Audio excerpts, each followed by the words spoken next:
Four marketers are now projecting a staggering 700 billion naira monthly subsidy on premium motor spirits (PMS), driven by a landing cost of 1,117 naira per litre, amidst ongoing tension between Dangote Refinery and the Nigerian Midstream and Downstream Petroleum Regulatory Authority. There are indications that Dangote may resort to exporting its product when it begins petrol production in August, due to local crude oil supply challenges and regulatory orders.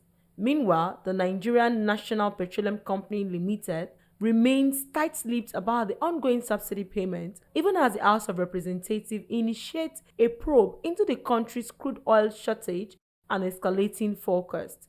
This investigation aims to uncover the reason behind the supply issues and the financial impact of subsidies. The Minister of State for Petroleum Resources, Ekpere Ekpo, has stressed the necessity for cooperation and synergy among all stakeholders. He emphasized that such collaboration is crucial for ensuring the optimal performance of the oil and gas sector, which is vital for Nigerian economic growth and energy security. As Voice of the People TV, we are on the streets to bring you Nigerians' opinion regarding the situation. Nigeria. Before they voted this man in, Mr. President, he promised us that he was going to do something about the fuel scarcity. And now they're asking us that if the federal government should pay another 700 and they should just leave it like that. That's another way to start embezzling our money to another channel. I'm not in support of that. The government lack capacity in the sense that if government want to do something, they will actually do. So subsidizing is form of fraud to me, because what happened to Nigeria, a whole country that cannot have refinery on its own, depending on individual to have refinery, and to now come to subsidize. What is the meaning of that? It's just lack of capacity. If the Nigerian mean business truly, there's what they can do. They can start the refinery. I know of this government, if they want to start a project within 6 months and they will complete it, and they will complete it.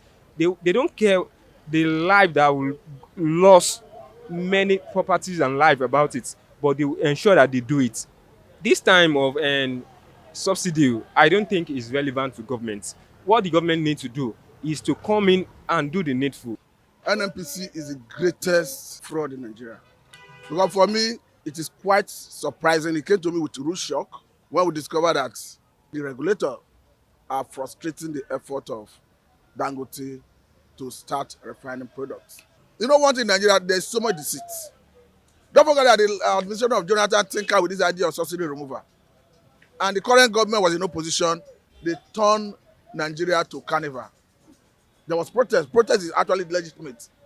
But the first subsidy was a scam. When Buhari came on board, when he wanted to come back with the issue of subsidy, he called it under recovery because the shame, having said subsidy is scam, he could not confront that shame. Currently, this government came, they said subsidy should go. Nobody is against removal of subsidy. Our major problem is the after how you manage post-subsidy regime. Because as we speak, the government have made so many promises that if they have implemented it, the hardship we're experiencing would have come down. But for me, I don't think subsidy should come back. The only thing the government can do, if you ask me, is to do certain things to cushion the effect of subsidy removal on Nigerians. Oyindamola Olukutan for Voice of the People TV.